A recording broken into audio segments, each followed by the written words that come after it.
ಹಣಮಲ್ಲ ಸವತ್ತು ಕಾಳು ಬರ್ತದೆ.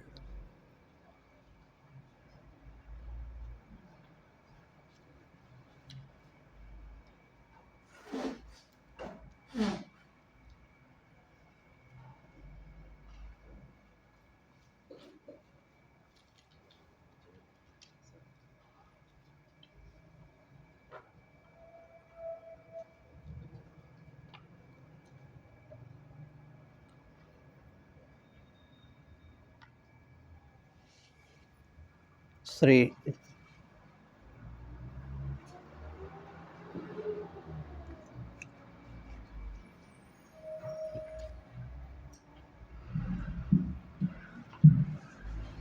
શ્રી નિયમ સારજી પરમાગમ, એમાં આપણે પૂજ્ય ગુરુદેવશ્રીના નિશ્ચય પ્રત્યાખ્યાન અધિકાર ઉપર પ્રવચન સાંભળીએ છીએ.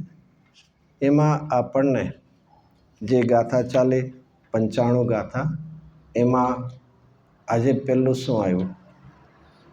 પહેલાં આવી જ ગાથા જે છે અહીંયા પરિત્યાગી સમસ્ત જલ્પ સમસ્ત અને જે છે એમાં એવી જ ગાથા જે આપણે એનો આધાર પણ કાલ આવી ગયો છે એ કઈ છે? સમયસારની 34 નંબરની ગાથા છે. જે મામા પણ છે ને, પહેલો પ્રશ્ન પ્રત્યાખ્યાન એટલે એને અહીંયા કયો શબ્દ આવે છે? પચ્ચખાણ બહુ શબ્દ આવે છે. પચ્ચખાણ, પચ્ચખાણ એ પ્રાકૃત શબ્દ છે અને એનો હિન્દી, સંસ્કૃત, ગુજરાતી આપણે કહીએ તો શું કહેવાય? પ્રત્યાખ્યાન. પ્રત્યાખ્યાન એટલે કે ત્યાગ, છોડવું. પ્રતિક્રમણ અને પ્રત્યાખ્યાન બેમાં શું ફરક છે? પ્રતિક્રમણ એટલે શું? કમબેક. ઓલું છે ને આક્રમણ કહે ને, આક્રમણ એટલે ટોવર્ડ્સ જવું, અને અહીંયા પ્રતિક્રમણ એટલે કમબેક, રિવર્સ કરવું. તો એ પણ ત્યાગ આવ્યો અને પચખાણમાં પણ શું આવ્યું? ત્યાગ. What is that? Same, one and the same કે કાંઈક ફરક છે? જો આમાં એક છે ને, આપણે થોડીક વિચારણા સાથે કરતા રહેવું જોઈએ. થોટ પ્રોસેસ ચાલતો રહેવો જોઈએ. ગુરુદેવશ્રીના પ્રવચન સાથે સાથે પણ થોટ. આપણે જસ્ટ સિમ્પલી ઘણીવાર શું કરતા હોય છે, આપણી શું ડ્યુટી?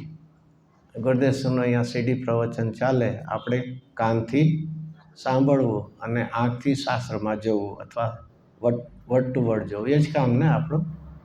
એની સાથે થોટ પ્રોસેસ ચાલવી જોઈએ. અહીંયા કહે છે કે પ્રતિક્રમણ, કે હું ભૂતકાળમાં કરેલા દોષો છે એના હવે હું કરતો નથી, એટલે ભૂતકાળના દોષથી પાછા ફરવું, એનું નામ શું કહેવાય છે? પ્રતિક્રમણ. એનો અર્થ થયો પોતાના દોષનો પણ એને ખબર પડવી જોઈએ.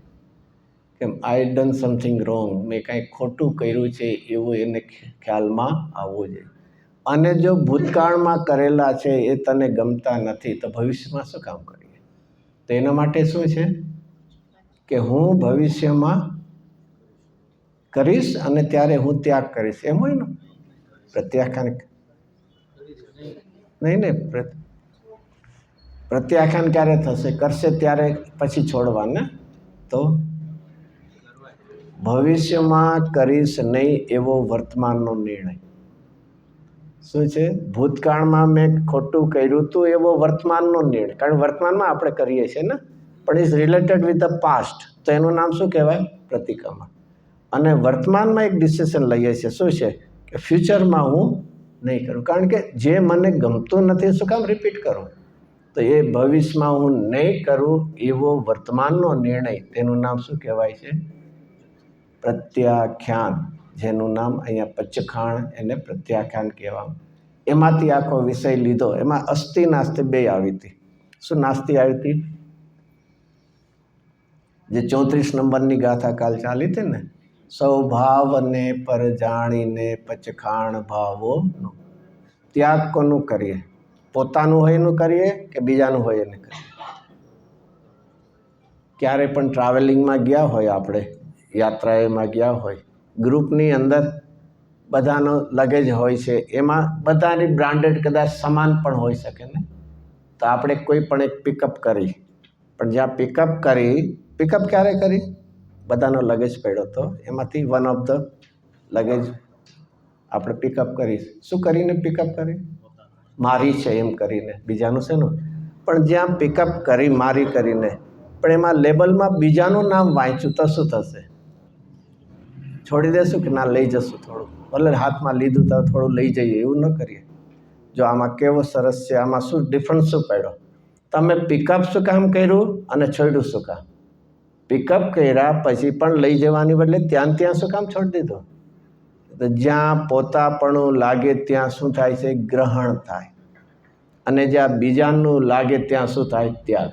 આ ધીસ આર ધ સાયકોલોજી. કે આવું હોય કે ન હોય? ઘણાના રો હાઉસીસ હોય ને, એમાં ગમે એના ઘરમાં જઈએ ને, નહીં તો કોના જઈએ? જ્યાં મારું લાગ્યું, આ મારું ઘર છે ત્યાં શું? કદાચ અચાનક કંઈક આમ ગયા તો પણ હો, આ તો બીજાનું, તરત જ શું કરશું આપણે? જૈન દર્શનમાં આવું સિસ્ટમ છે, પણ શું થાય? થોડુંક શું કરવું પડશે? માઇન્ડ એપ્લાય કરવું પડશે. એમને એમ સાંભળી લઈએ છીએ, ઘણી સારી કંઈ એમાં ખરાબ નથી, પણ સાથે સાથે વિચારણા કે ફરીથી ત્યાગ કોનો હોય? પેલું તો હજી ત્યાગ કોનો હોય? જેનો ગ્રહણ કર્યું એનું, પ્લસ જેને પર રૂપે જાણશું. ભૂલથી પણ ગ્રહણ કર્યું, પણ જેને જ્યાં પર રૂપે જાણ્યું એ somebody else નું છે એવું જ્યાં જાણ્યું, એક વાત, હજી બીજું ક્યારે ત્યાગ કરશું? ક્યારે ત્યાગ કરશું? આ તો ગુરુદેવના પ્રવચનમાં ચાલ્યું એટલે થોડુંક એમાંથી ખ્યાલ આવે આપણને કે શું છે. જેને દુઃખરૂપ જાણશું એને ત્યાગ કરશું. પેલું એક કોનું છે? બીજાનું છે, પરનું છે એમ જાણશું એટલે ત્યાગશું. અને બીજું, આપણે ચાલતા હતા થોડુંક સેમી ડાર્કનેસ ને એવું હતું, આપણને એમ લાગ્યું આ શું છે? દોરી છે, દોરડું છે, અને જ્યાં નજીક જતા ત્યાં કોઈ કીધું સર્પ છે, તો હવે શું કરશું? ચાલશું ને, વી ગો ટુવર્ડ્સ ધ, નહીં કેમ નહીં? એ કાંઈ પર કે એવું ન્યાય એવું નથી, કાંઈ એવું ત્યાં પર કે એવો ક્વેશ્ચન નથી, પણ એ દુઃખરૂપ છે. તો જ્યાં પરરૂપે જાણશું, જ્યાં દુઃખરૂપે જાણશું, તો તેનો ત્યાગ કર્યા વગર રહેશું. અને આ જ અનાદિને આપણી ભૂલ છે. શું ભૂલ છે? શરીર પર છે, બીજા બહારના પદાર્થો પર છે, રાગાદિ પણ પોતાનો સ્વભાવ નથી, અને છતાં એને શું છે? પોતાના માનીએ છે. એ મોટી ભૂલ છે, અને એના માટે આ છે. તો એ સમયસારની 34 ગાથા પણ છે. આજે કાલે જ આવ્યું હતું ને, એમાં આમાં નિયમસાર હોય તો એની પાસે છે 179 પેજ છે. નિયમસાર જેની પાસે હોય ને, પેજ નંબર 179, એમાં લાસ્ટ છે. એવી રીતે શ્રીમદ ભગવત કુમકુન આચાર્ય દેવ પ્રણિત સમયસાર 34મી ગાથા છે ને, 179 પેજ, 179 નિશ્ચય પ્રત્યાખ્યાન છે ને, એમાં જ એની સામે 179 પેજ નીચે મેળવું, પછી ગાથા છે ને. તારે પેજ કયો છે એમાં? કદાચ એડિશન બીજું હશે કદાચ, પણ નિશ્ચય પ્રત્યાખ્યાન અધિકારનું ટાઇટલ આવે છે. હજી પેજ ચટન ધ પેજ હજી એમાં, અથવા 95 ગાથા, ગાથા નંબર 95 આવ્યું નિશ્ચય પ્રત્યાખ્યાન, અને એમાં 95 ગાથા, એની ટીકા, અને ટીકા પછીનું ચાલે છે ને ગાથાર્થ. પોતાના સિવાય સર્વ પદાર્થો પર છે એમ જાણીને. Do you get? હજી એનાથી પાનું ફેરવો, હજી ફેર નહીં, ઓલું હતું જે પહેલાં આવ્યું ને, નિશ્ચય પ્રત્યાખ્યાન ટાઇટલ આવ્યું, એના પછીનો પેજ, અને એમાં નીચે છે ટીકા થયું, ટીકાનો પેરેગ્રાફ. અહીં એમ કહ્યું કે એ પૂરું થાય પછી એમાં નીચે પેરેગ્રાફ, એવી રીતે એ મળ્યું, અને એના પછી ગાથાર્થ છે. તો જો એમાં શું આપ્યો, શું રૂલ આપ્યો, નિયમ પ્રિન્સિપલ શું આપ્યો? પોતાના સિવાય સર્વ પદાર્થો પર છે એમ, પછી શબ્દ શું છે? આનો અર્થ શું થયો? ગ્રહણ ત્યાગ ક્યાં છે? પદાર્થમાં છે, વિકલ્પમાં છે, કે જ્ઞાનમાં છે? અને તેથી જ્ઞાન જ પ્રત્યાખ્યાન છે. આપણે શેમાં માનીએ છીએ? પર પદાર્થમાં. આમ નથી મારું, પહેલાં તારું હતું જ ક્યાં તેનો ત્યાગ? ધ બિગેસ્ટ ત્યાગ કોને કહેવાય? આમ હાઈ ક્વોલિટીનો આમ બિગેસ્ટ ત્યાગ કોને કહેવાય? કે એફિલ ટાવર મારો નથી, મેં એનો ત્યાગ કરું છું, મોટો ત્યાગ કહેવાય ને. ત્યાગ ન કહેવાય. તાજમહાલ મારો નથી, હું એનો ત્યાગ કરું છું, મોટો ત્યાગી ન કહેવાય? કેમ નહીં? તારું છે ક્યાં પહેલાં? તો આ તો પર્યાયમાં રાગાદી ઊભા થાય છે, એ ઉત્પન્ન નથી થતા, તો એને એટલા માટે બહુ જ જરૂરી પહેલી કન્ડિશન શું? પહેલું શું? ત્યાગ માટે કે એને પર રૂપે જાણવા પડશે. અધરવાઇઝ બીજી રીતે ઓપ્શન, એને દુઃખ રૂપે જાણવા પડશે. તો જેને પર રૂપે જાણશું અથવા દુઃખ રૂપે જાણશું તેનો ત્યાગ થયા વગર રહેશે નહીં. હવે એની સામે તો કોનું ગ્રહણ થશે? ક્યારેય સિમ્પલી કોઈ દી નેગેટિવ ન હોય, પ્લસ પૂર્વક નેગેટિવ હોય. કોઈ કે ડાર્કનેસ તો ગયું પણ બ્રાઇટનેસ નથી આવ્યું, તો શું કરવું? It can be possible. In between gap કેટલા ટાઈમનો ગેપ હોય? નહીં, હું ક્યોર તો થઈ ગયો છું પણ હજી છતાં ફીવર તો રહી ગયો છે, શું કરશો? આ બધી એક સાથે આપણે વિચાર, અને એનું નામ જ જૈન ધર્મ શું કહે છે? ઉત્પાદ વેશ. કોઈ કે ત્યાગ થયો છે પણ કાંઈ ઉત્પાદ નથી થયો, તો ઉત્પાદ એટલે ગ્રહણ છે. તો આ સાથે સાથે આ ભાવના હોય કે મેં જો રાગનો ત્યાગ કર્યો છે તો ગ્રહણ કોનું કર્યું છે? કે રાગ રહિત જે વિતરાગ સ્વભાવ છે એનું મેં ગ્રહણ કર્યું. આ બધી શું છે? જૈન દર્શનમાં આ બધી સિસ્ટમ છે, પદ્ધતિ છે. આપણે આવે છે ને સમાધિ તંત્ર, સમાધિ માટેની આ એક પ્રોસેસ બધી, કે ત્યાગવા યોગ્ય શું છે અને કોઈ ત્યાગવું તો ગ્રહણ કરવા યોગ્ય શું છે, એ શેમાંથી ખબર પડશે?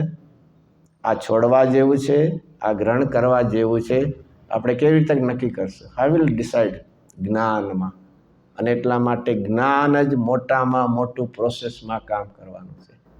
છોડવા જેવું શું છે એ પણ જ્ઞાનમાં નક્કી થશે, ગ્રહણ કરવા જેવું શું છે એ પણ જ્ઞાનમાં નક્કી થશે.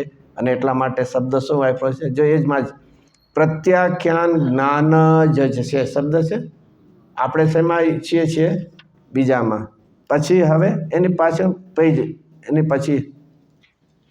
પછી શ્લોકાર્થ આવે છે, તમારે ઓપોઝિટ હશે પણ શ્લોકાર્થ મેળો. એમાં પહેલો શું છે?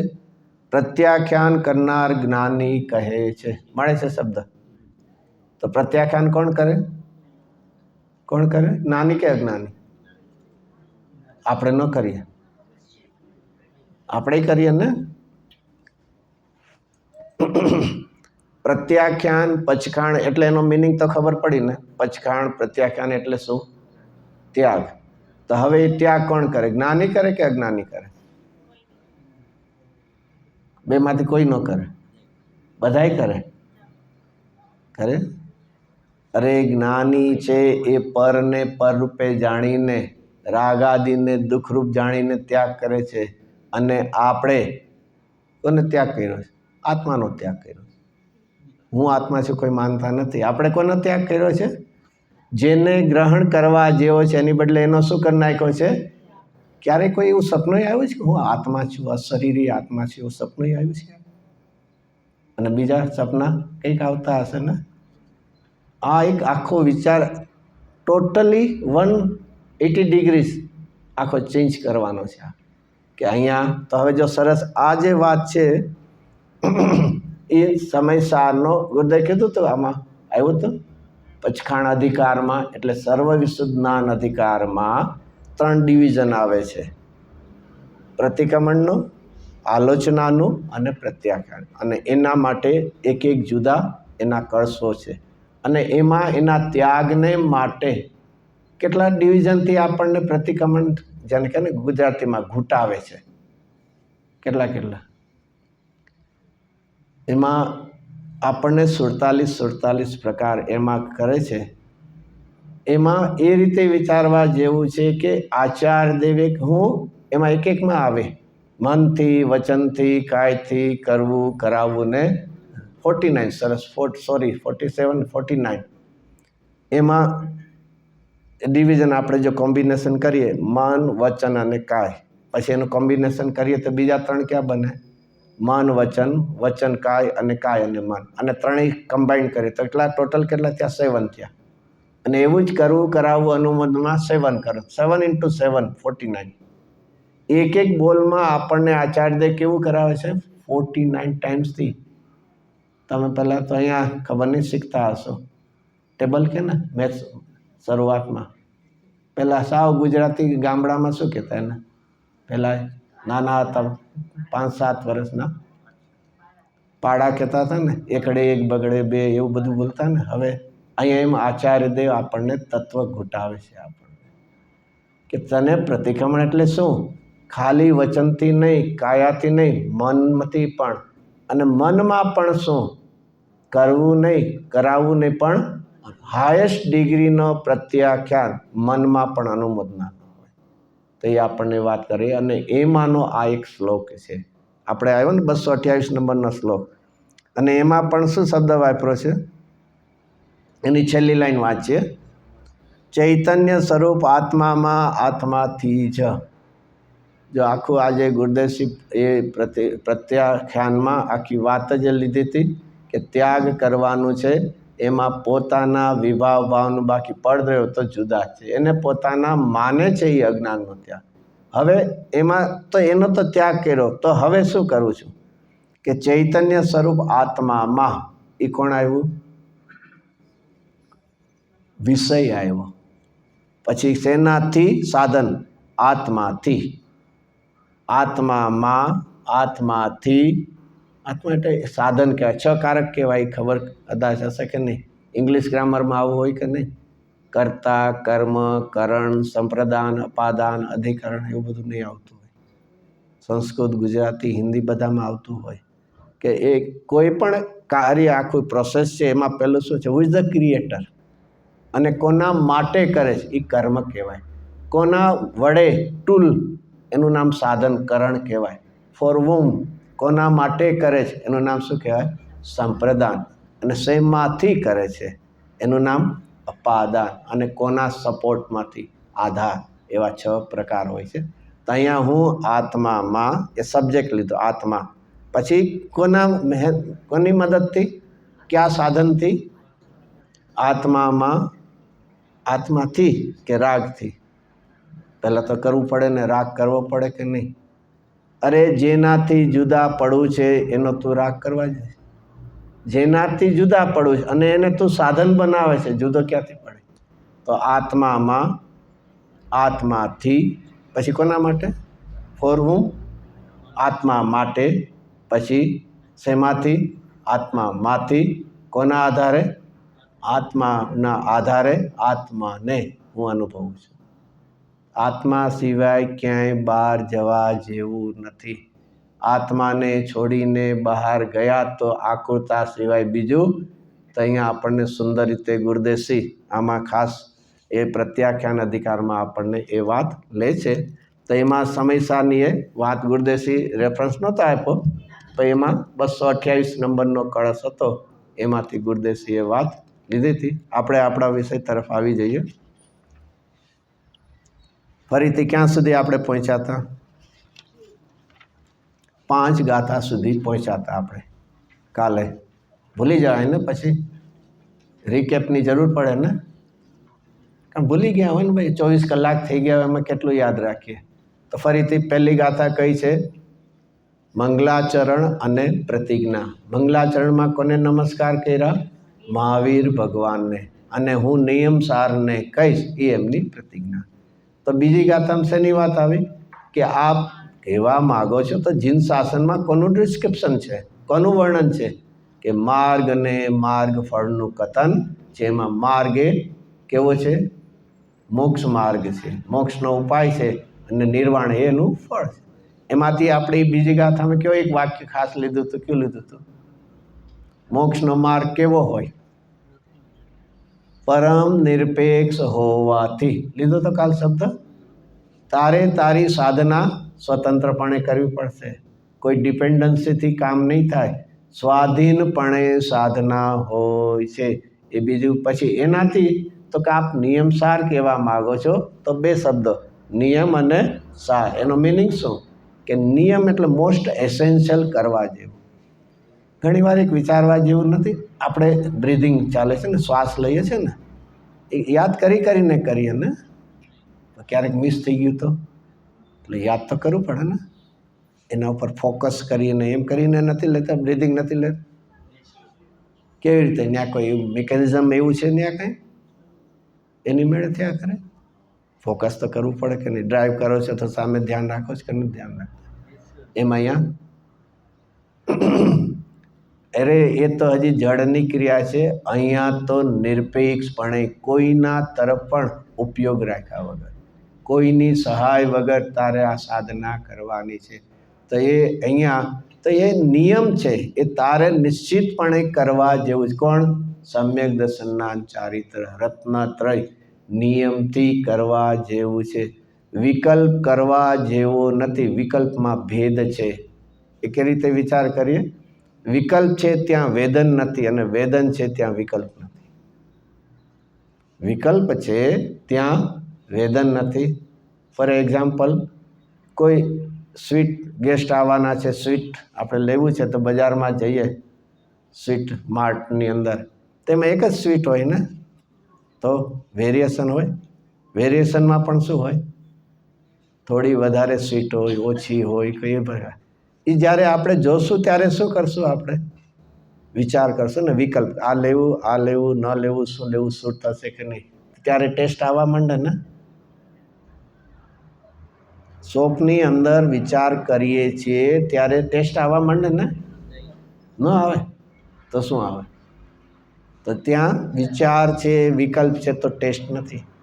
અને કોઈ પણ સિલેક્ટ કરીને ઘરે લાવ્યા અને જ્યારે જમવા બેસીએ છીએ અને જ્યારે એક પર્ટિક્યુલર દેટ મોમેન્ટ જ્યારે એનો ટેસ્ટ જીવ ઉપર આવે છે ત્યારે શું હશે? કે આ ભાવે લીધું તો ને કેટલું લીધું તો ને એવું કાંઈ નથી. તો શું છે? વેદનમાં વિકલ્પ છૂટી જાય છે. આ જૈન દર્શન કરાવે છે કે બધું પહેલાં વિકલ્પ હશે, પણ અંતે તારે ક્યાં પહોંચવું છે? વેદનમાં. અને વેદન વખતે શું હશે? કોઈ વિકલ્પ નહીં. જો એવું વિચાર કરવા રહ્યા તો ટેસ્ટની મજા નહીં રહે. ક્યાં દુકાનમાંથી લીધીને ક્યાં ભાવે લીધીને શું લીધું એ અહીંયા આપણને. તો અહીંયા કહે છે નિયમથી કરવા યોગ્ય તારે સમ્યક દર્શન ના થાય. એસેન્શિયલ એટલે ક્યાં સુધીને એસેન્શિયલ? કદાચ એકવાર શ્વાસ લેતા ભલે ભૂલી જાજે, પણ રત્નત્રયની. અને એના માટે સાર શબ્દ શું કામ કીધો છે? કે એની સાથે વિકલ્પો છે પણ એ કરવા જેવા નથી. એટલે એનો વિપરીતના પરિહાર અર્થે સાર. એના પછી ચોથી વાત કે આવા રત્નત્રયને સમજાવવા માટે જુદા જુદા ભેદ કરીને આપણને સમજાવે છે. અને એમાંનું પણ એક વાક્ય કયું હતું?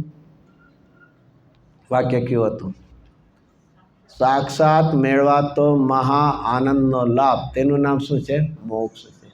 ત્યાં કાંઈ સિદ્ધશિલા ઉપર રહેવું એ કોઈ મોક્ષ નથી, પણ અંદરમાં સાક્ષાત વેદનમાં અનુભવમાં આવે આનંદ, આ એનું નામ પૂર્ણ આનંદ, એનું નામ મોક્ષ કહેવામાં આવે છે. અને એના પછી તો આવો એમાંથી એક પહેલું સમ્યક દર્શન, વ્યવહાર સમ્યક દર્શન કોને કહેવાય?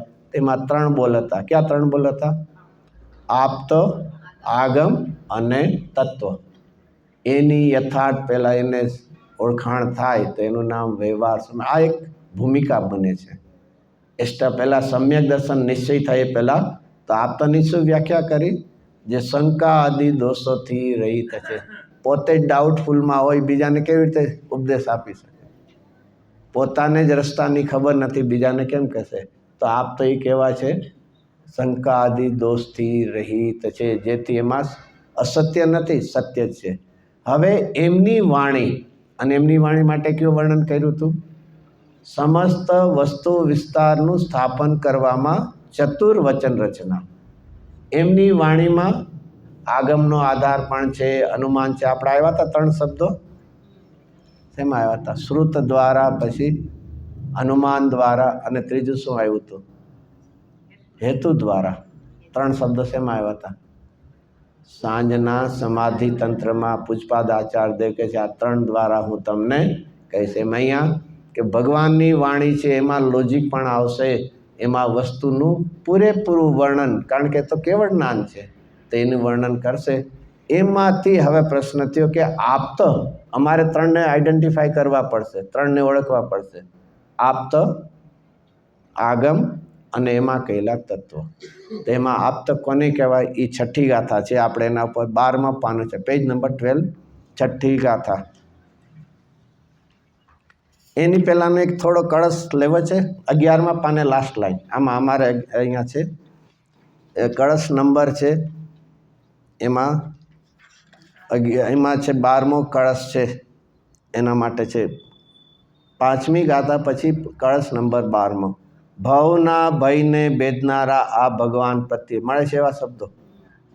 કેવા શબ્દો વાપરા? ભગવાન કેવા હોય?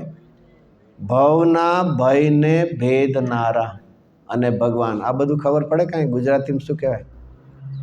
ભ કોન્સ્ટન્ટ છે. આ એક સ્ટાઇલ છે આવી રીતે કે ભગવાન કેવા હોય, તમને ભય કરાવનાર છે કે ભવના ભયને ભેદનારા છે. પોતે નિશંક છે તો આપણને નિશંક એટલે નિર્ભય બનાવે છે. તો જે યથાર્થપણે ભગવાનને ઓળખે સમજે તો એને ભવનો ભય હવે રહેતો નથી. તો મુનિરાજ અહીંયા આપણને ક્વેશ્ચનિંગ કરે છે કે ભવના ભયને ભેદનારા આ ભગવાન પ્રત્યે તને જો ભક્તિ નથી તો શું એનું ફળ? તો તું ભવ સમુદ્રની પછી શબ્દ છે કિનારે રહેલા, એવું નહીં, મધ્યમાં, ચાલો મધ્યમાં રહે, ચાલો પછી મધ્યમાં રહેલો છે એટલું બરાબર. એ વળી શું આવ્યું? મગરનું મુખ એટલે શું? મગર એવું નતો, ક્રોકોડાઇલ. ક્રોકોડાઇલ તો ખબર છે ને, એને શું હશે? એની સ્પેશિયાલિટી શું? એના ગ્રીપમાંથી કોઈ છૂટું મુશ્કેલ છે. એની જે ગ્રીપમાં આવે એમ આપણે જો મુનિરાજે વોર્નિંગ આપી દીધી છે, ઇટ્સ અપ ટુ યુ નાઉ, કે તને આવું તત્વ ગમે છે, આત્મા ગમે છે અને નથી ગમતો તો સમજે તું ક્યાં છો. તું ક્યાં છો? ભવ સમુદ્રની, સમુદ્ર એટલે ઓશન, એમાં ક્યાં છો? તો એની મિડલ ઓફ ઇટ છે.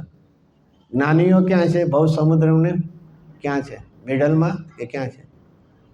નહીં, at the end of it, કિનારે કહેવાય ગુજરાતીમાં. જ્ઞાનીઓ ક્યાં પહોંચી ગયા છે? ભવ સમુદ્રના કિનારે પહોંચી ગયા છે. અને પરમાત્મા ક્યાં છે? ભવ સમુદ્રને પાર પહોંચી ગયા, એક્રોસ થઈ ગયા છે. આપણે પણ ક્યાં છે એવું લાગે છે? એવું ફીલ થાય છે કે આપણે ભવ સમુદ્રની પણ મધ્યમાં, મિડલ ઓફ ઇટમાં છીએ, મિથ્યાત્વરૂપી મગરના મુખમાં છીએ. એમાં કાંઈક થોડું કરેક્શન કરવું છે. અમે ન્યા છીએ પણ હવે તરવાનું શીખીએ છીએ. અમે આ તત્વ અભ્યાસ કરીએ છીએ તો હવે અમે no doubt we are there only, પણ હવે એમાંથી શું છે, આમાં બહાર નીકળવા માટે જેમ કોઈ માણસ ડૂબતો હોય ત્યારે ડેસ્પરેટ થઈને શું હાથ પગ હલાવવા માંડશે ને, ભલે આવડે કે ના આવડે. એમ આપણે ક્યાં છે? ભવ સમુદ્રની મધ્યમાં તો છીએ, પણ શું છે, હવે તરતા શીખે અને એના માટે તત્વ અભ્યાસ કરવો પડશે. તો એવો સુંદર આપણને વાત કરીને હવે આચાર્યદેવ 6ઠ્ઠી ગાથામાં કહે છે કે આત્ત કોને કહેવાય? શંકા આદિ દોષોથી રહિત કીધા. તો દોષને અહીંયા મુખ્યપણે કેટલા લીધા? 18 દોષો કહેવાય. એમાં જો છે ટીકામાં જ છે, આ 18 દોષના સ્વરૂપનું કથન છે. આવી ગયું 18, 18 એટલે 18. હવે આમાં આ કદાચ નામ તો બધા ભલે યાદ હોય કે ન હોય, પણ આ 18ના ગ્રુપમાં શું શું આવે? શું શું આવે? એ તો બધું કશું ક્ષુધા, તૃષા, રોગ, પછી બધા વિસ્મય, ચિંતા, મોહ, રાગ, દ્વેષ બધા આવે છે. પણ એનાથી એક આખા 18ના ગ્રુપમાં શું આવશે? જેને આ હશે એ સમજી લેવું, એ તો રાગી હશે અને અધૂરા જ્ઞાનીવાળો હશે. કેવા હશે? રાગી હશે, કારણ કે રાગ, દ્વેષ, મોહ છે તે એવા જ હશે. અને અધૂરા જ્ઞાની હશે. અધૂરા જ્ઞાનવાળા, જ્ઞાની એટલે જ્ઞાનવાળા. કારણ કે ક્યારે પણ સરપ્રાઈઝ ક્યારે થાય? ક્યારે થાય? ફ્યુચરનું ખબર નથી ત્યારે સરપ્રાઈઝ લાગે. તો જો સરપ્રાઈઝ લાગે છે તેનો અર્થ કંઈ સર્વજ્ઞ નથી. ટેન્શન ક્યારે આવે? કે આ ભાઈ ગયા તો છે પણ એના કોઈ મેસેજ કેમ આવતા નથી? નહીં, મોબાઈલે તો આમ હેલ્પફુલ બહુ કર્યું છે ને? હેલ્પફુલ નથી. ટેન્શન કેટલું વધાર્યું છે ખબર છે? કેટલું વધાર્યું છે? પાર નથી. તો એ રાખીએ 24 કલાક પાછું કે પાર નથી. એક કેટલા વિકલ્પોની વૃદ્ધિ કરાવી છે. એ ઇન્વેન્શન કોઈ હેલ્પફુલ માટે નથી. એમ થાય અરે અહીંથી ગયો પણ એરપોર્ટ પહોંચ્યો પણ હજી ફોન કેમ ન આવ્યો, વોટ્સએપ કેમ ન આવ્યો, અરે બેસી ગયા છે અને હવે ત્યારે એક મોમેન્ટ એને શું છે, he's to be connected with the someone. અરે એનાથી બધાથી છૂટું પડવાનું.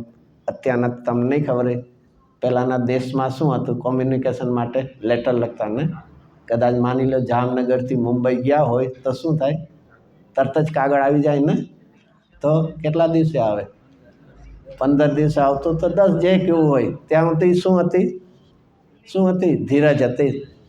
અહીંયા તો એક મોમેન્ટની આકુરતા છે. તો અહીંયા આપણને 18 દોષમાં એ વાત સીધી આવશે. કાં જો 18 દોષ છે તેનો અર્થ શું છે, એને શરીર પ્રત્યેની મમતાના ભાવ છે, આકુરતાથી દુઃખી છે, એ રાગી છે, અને એ પૂર્ણ જ્ઞાની નથી. એના સુંદરમાં ખાલી એમાં પહેલા બે જો વિચાર કરીએ તો પહેલા બે ક્યાં બોલ છે એમાં, ક્ષુધા અને તૃષા. ક્ષુધા એટલે હંગર. એમાં જો પહેલું છે ને, નીચે નંબર ફિગર છે ને 1, આપણને ક્યારે પણ ભૂખ લાગે છે, પણ કોઈ દી વિચાર કર્યો છે એ આખી પ્રોસેસ શું બનતી હોય છે. એ હંગર છે, ભૂખ લાગે છે, is sign of a happiness કે અનહેપીનેસ, સફરિંગની છે કે છે અનહેપીનેસ. ફાકું બોલવાનું.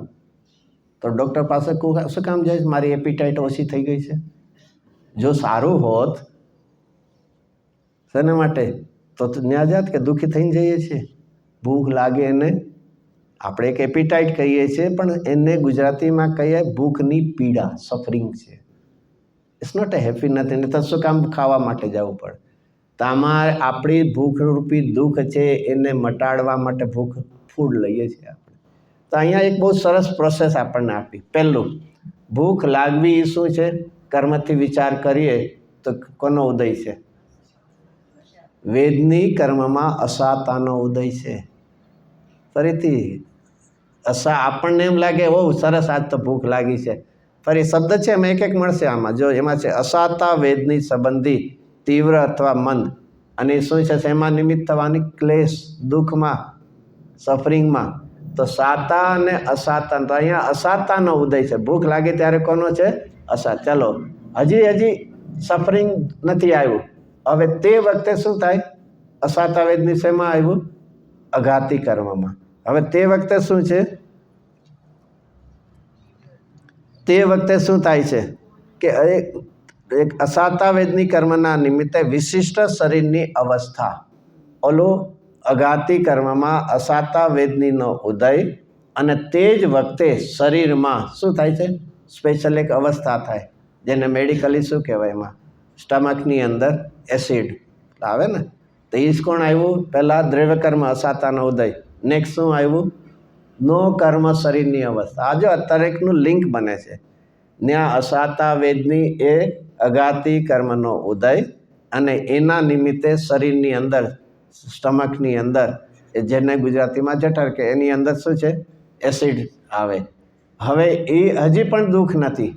હવે ત્રીજું આગળ શું છે એમાંથી, એના ઉપર એ વિશિષ્ટ શરીર અવસ્થા ન કર્મ, એના ઉપર લક્ષ જઈને મોહની કર્મના નિમિત્તે આ કોણ આવી ગયું, આ ઘાતી કર્મ આવી ગયો. પહેલાં શું હતું, અઘાતી કર્મનો ઉદય, પછી શું આવ્યું, શરીર નો કર્મની વાત આવી. હવે કોની આવ્યું, મોહ કર્મનો, ઘાતી કર્મ. અને એનો અર્થ છે કે ખાલી અઘાતીનો ઉદય દુઃખરૂપ નથી, કારણ કે સંયોગરૂપ છે. સાથે હવે શું છે, મોહની કર્મના નિમિત્તે થતું જે ખાવાની ઈચ્છા, અને આ ઈચ્છા એ ભાવ કર્મ. એક વિચાર શબ્દ આવે છે, એક ખાલી ભૂખ માટે મુનિરાજ એટલું ડિસ્ક્રાઇબ કરે છે. આખી લિંક બને છે. શેની લિંક બને છે, ફરીથી ફર્સ્ટ સ્ટેપ, અસાતા વેદની અઘાતી કર્મનો ઉદય, દ્રવ્ય કર્મ. તે જ વખતે નો કર્મ શરીરમાં શું થાય છે, એનું જે પ્રોસેસ થાય છે. અને તે જ વખતે શું છે, આ એક જ સમય છે, વિધિન મોહ કર્મનો સાથે ઘાતી કર્મનો ઉદય છે. અને એમાં આપણે શું કરીએ છીએ, એમાં જોડાઈએ છીએ. અને ત્યારે જો શબ્દ પછી આવે ત્યારે શું થાય છે, ઈચ્છા, અને એ દુઃખ છે. અહીંયા 3 સુધી કાંઈ ચિંતા ન કરવી. શું છે, અસાતા વેદનીનો ઉદય, શરીરની અવસ્થા, અને મોહની કર્મનો, અહીંયા દુઃખ લઈએ એટલે ચારિત્ર મોહનીનો ઉદય. ત્યાં સુધી કાંઈ જ નથી. દુઃખ ક્યારે શરૂ થયું, ઈચ્છા થઈ ત્યારે. અને એ દુઃખ અને એનું નામ ક્ષુધા છે. આટલું બધું આપણે આ મુનિરાજે આટલું અઘરું લાગે સહેલું છે, ખાલી હંગર ભૂખ કોને કહેવાય એની આખું પ્રોસેસ દેખાડ્યું. તો હવે આપણે શું કરીએ છીએ? ભોજન લેશું, ફૂડ લેશું, ડઝ નોટ મીન કે તમને સાતાનો ઉદય આવશે.